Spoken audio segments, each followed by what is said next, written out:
Kita mulai dengan pembacaan doa yang akan dipimpin oleh Bang Slamet Said. Pada Bang Said kami persilakan. Ya Allah, jauhkan kami dari arogansi diri, dari kepongahan pesona, dari kekerdilan jiwa, dari kepicikan pandangan. Ya Allah, ya Tuhan kami mohon ampun kepadamu. Ada saudara kami, Anas Urbaningrum yang dizolimi, kami tidak mampu melawan dan membantunya. Karena itu ya Allah, pertemuan kami pada malam ini sesungguhnya adalah bagian daripada rasa kebersamaan kami sesama himpunan. Karena itu ya Allah, kuatkan langkah kami, mudahkanlah urusan kami, dan jadikanlah kami menjadi pemenang di Republik ini. Dan khusus Anda Anas Urbaningrum yang berkesempatan meluangkan waktu dengan kesibukan ini. Alhamdulillah responnya luar biasa, dan hadir kita sebagai kebersamaan kita sebagai kader dari himpunan, dan kita berharap sepakat dengan doa Anda Slamet Said tadi yang menjadi dinamisator, dan kita insya Allah bagian dari pemenang di Republik ini. Demikian yang bisa kami sampaikan, memberikan spirit pencahayaan, pencerahan kepada kami di Kaltim. Kita bersyukur sejenak dengan tulus, karena khususnya saya sungguh sangat bersyukur bisa kembali ke Samarinda setelah sekian lama tidak minum air Mahakam. Sudah pernah minum, nah karena itu ya balik lagi, magnetnya tidak bisa dibohongi. Tapi bukan minum airnya itu, yang penting adalah ikatan tali batin di antara kita, keluarga besar himpunan, baik yang sudah senior, yang setengah senior, maupun yang masih muda-muda. Ikatan tali batin itu tidak bisa diputuskan dan tidak mungkin terputus, karena ikatan tali batin itu lahir, muncul, berkembang secara otentik, bukan dibikin-bikin, bukan diada-adakan, bukan pura-pura, tapi betul-betul lahir dari proses kita semua belajar berorganisasi di himpunan dengan segala dinamikanya. Kadang ada yang manis, ada yang pahit, ada yang getir. Kadang konferensi menyisakan juga sisa-sisa kegetiran yang mungkin sampai tua-tua juga masih terasa getirnya itu. Kadang-kadang ya kan. Tapi kalau di Samarinda sih pasti enggak. Enggak satu dua, banyak. Tapi semuanya itu melahirkan warna-warna relasi internal dalam keluarga besar yang memperkaya khasanah relasi itu, dan tidak ada yang kemudian bermakna negatif. Saya kira maknanya positif, kekayaan khasanah, pola interaksi, pola relasi yang semuanya menjadi ikatan batin, ikatan historis bagi kita semua, dan saya hadir menjadi bagian dari itu. Yang kedua, ya terus terang saya kan sudah lama tidak mengikuti perkembangan di luar. Baru 3 bulan ini melihat-lihat keadaan di luar dalam skala yang terbatas. Meskipun juga ketika di dalam Darlis itu bukan berarti terputus sama sekali dengan dinamika di luar, tidak juga terputus dengan pembacaan keadaan-keadaan baru yang berkembang, karena keadaan-keadaan baru itu sebetulnya tidak sama sekali baru. Kalau kita runut ke belakang, itu selalu ada sambungannya. Kalau disederhanakan begini, ini cerita ringkas, simpel dan ringannya begini. Karena kan nggak mungkin nggak ngomong politik kan.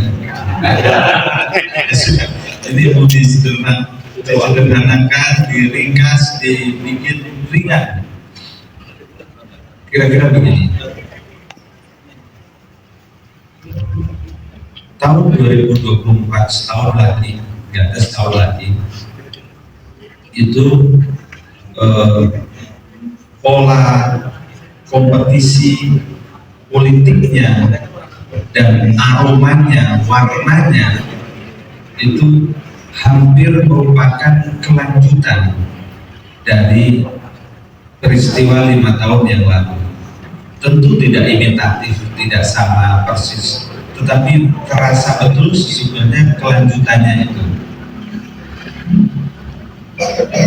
Dan kalau dibaca dengan pelan-pelan, yang terjadi tahun 2019 yang lalu itu bisa dilacak sangat ke belakang dengan peristiwa pemilu, bahkan pemilu 55. Dan pemilu 55 itu bisa dilacak ke belakang lagi pada perdebatan ideologi politik partai-partai pada masa awal pergerakan tahun 20-an, tahun 30-an, tahun 40-an. Maknanya apa? Ada yang berubah detail-detailnya, tetapi gambar besarnya itu hampir bertahan. Yang berubah gambar besarnya hanya satu. Gambar besarnya yang berubah adalah ketika Partai Komunis Indonesia dibubarkan tahun 66. Di luar itu gambar besarnya relatif bertahan. Nah, karena itu misalnya kalau dilihat peta politik secara nasional akan tampak bahwa tanda petik selera politik pemilih Jawa Barat ke Barat, Jawa Barat ke Barat itu sampai Aceh, itu agak beda dengan Jawa Tengah ke Timur. Tentu ada enklave, ada kantong-kantong politik tertentu yang agak variatif di Kalimantan Selatan, di Kalimantan Timur, di Sulawesi Selatan, Sulawesi Tenggara. Tapi secara umum polanya kurang lebih seperti itu. Dan coba kita perhatikan dengan selintas, pola seperti itu agak bertahan nanti 2024. Kita masih menunggu 2024 calonnya berapa. Calon kalau pilpres kan pasangan calon. Sekarang belum bisa dibaca dengan utuh, ya, karena yang muncul baru baca pres, capres tanda petik atau baca pres. Baca pres 24 itu bacanya agak beda dengan 19. Mengapa? 19 yang lalu ada incumbent, ada petahana. 24 tidak ada petahana. Ada petahana, tidak ada petahana, itu akan menempatkan posisi nomor 2 agak berbeda. Kalau ada petahana, nomor 2-nya biasanya tidak terlalu penting kontribusi efek elektoralnya. Tapi kalau tidak ada incumbent, tidak ada petahana, nomor 2-nya akan sangat menentukan komposisi pasangan calon itu, pengaruhnya. Nah, karena itu sampai sekarang semua orang di Indonesia menyaksikan betapa tidak mudah menentukan ini baca pres ini menentukan siapa nomor 2-nya. Semuanya kan tidak mudah. Tidak mudahnya itu nomor 1 terkait dengan pembangunan koalisi yang dinamis, tidak mudah. Yang kedua, menentukan siapa nomor 2-nya yang disepakati itu. Karena tadi salah satu yang penting, nomor 2 itu akan menentukan punya kontribusi daya dukung terhadap suara, angka atau tidak. Salah nomor 2 agak fatal kalau tidak ada incumbent. Nah, karena itu pola dasar yang seperti tadi itu mesti dilihat ketika kita membaca peristiwa yang nanti, kalau pendaftaran Pilpres itu kan bulan Oktober yang akan datang, itu akan tampak nanti produk koalisinya seperti apa, termasuk pasangan calon presiden dan wakil presiden. Satu. Yang kedua, ini terkait posisi kami ya, menurut saya pasangan calon presiden dan wakil presiden itu bukan wilayah kami, menurut saya itu wilayah partai politik. Kami itu ikatannya dalam proses Pilpres itu ikatan aspiratif, bukan ikatan politik.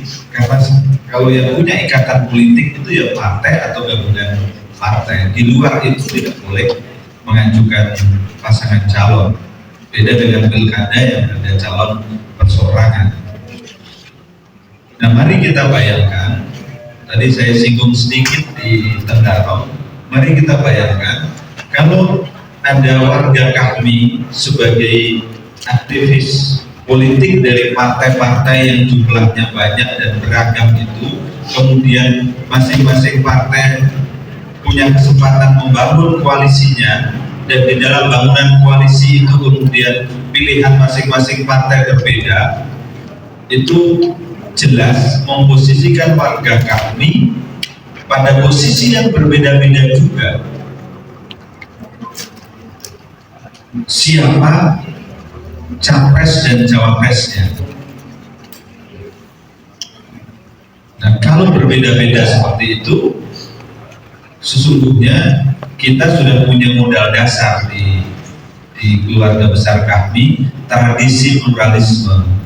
Tradisi pluralisme itu bukan saja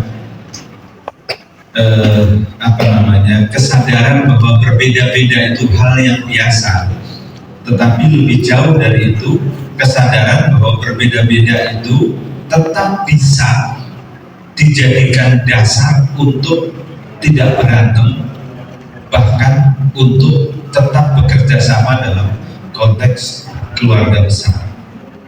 Poinnya adalah kalau capres cawapres dari masing-masing warga kami itu beda, dan menurut saya memang sulit untuk sama, ya biasa saja gitu. Biasa saja, anggap saja itu seperti konferensi cabang. Konferensi cabang, masing-masing calon misalnya punya pendukung komisariat, ada juga pendukung dari kalangan senior, alumni misalnya. Ya begitu selesai ya sudah. Dan kalau berantemnya yang sehat, gitu. Tidak perlu menganggap yang satu lurus, yang satu sesat, yang satu halal, yang satu haram. Gitu. Anggap semua halal dalam ukuran demokrasi dan untuk masa depan Indonesia. Nah, yang ketiga terkait dengan itu, yang harus justru dipikirkan menurut saya adalah bagaimana kami pada berbagai tingkatan itu merumuskan platform Indonesia masa depan yang mesti dipanggul oleh siapapun yang menang itu apa apa yang mesti disuarakan, apa yang mesti dititipkan, apa yang harus dikerjakan oleh siapapun yang terpilih nanti. Itu jauh lebih penting. Bukan berarti tidak boleh jadi tim sukses. Misalnya Darlis mau jadi tim sukses siapa ya, boleh. Saya jadi tim suksesnya Darlis, boleh. Tetapi maksud saya adalah itu kegiatan politik yang bersifat ad hoc. Tapi aktivitas kekahmian yang lebih substantif adalah merumuskan hal-hal paling pokok yang mesti dikerjakan itu apa oleh pemerintahan yang akan datang, berdasarkan evaluasi kami terhadap keadaan hari ini plus minusnya seperti apa, dan kemudian apa yang paling prioritas. Kenapa saya mengatakan apa yang paling prioritas? Karena ada periode 5 tahunan, tidak bisa dibayangkan semua hal itu bisa dikerjakan dalam waktu 5 tahun atau 10 tahun. Misalnya di sini ada misalnya proyek besar yang modal bernama IKN. Apa yang harus dikerjakan untuk IKN ini misalnya bagi Kalimantan Timur apa? Jadi kalau Kalimantan Timur, kami kalau Kalimantan Timur punya pikiran-pikiran, ya kan, yang berbasis pada keadaan objektif di Kalimantan Timur. Itu pikiran-pikiran itu bisa disampaikan menjadi bahan bagi majelis kami nasional untuk menyuarakan itu, menitipkan itu. Bahkan kalau menurut saya boleh, tidak haram untuk dijadikan semacam kontrak politik. Ada fakta politik, fakta kerjasama bahwa harus mengerjakan ini karena ini adalah pilihan yang strategis dan paling realistis untuk 5 tahun yang akan datang. Apa yang terbayang misalnya dengan IKN di bangku PPU ya, sebagian PPU, sebagian bukan. Apa yang mesti dikerjakan biar IKN itu punya dampak lokal, punya dampak regional yang bermanfaat betul bagi masyarakat atau rakyat di Kalimantan Timur. Kan ada semacam tanda petik tuduhan-tuduhan kritis. Jadi tadi yang saya sampaikan mukadimah, poin-poin yang lebih penting bagiannya Majelis Nasional kami. Kalau tadi andaikan Majelis Nasional kami tidak jadi hadir, ini saya lanjutkan. Yang penting harus disampaikan oleh presidium ya. Saya sebagai mantan presidium harus berhenti sampai di situ, karena kalau tidak nanti merasa presidium terus. Tidak boleh. Jadi di atas segalanya yang paling pokok buat saya, yang paling saya syukuri adalah saya kembali bisa hadir silaturahim langsung dengan keluarga besar HMI dan kami khususnya di Samarinda malam hari ini.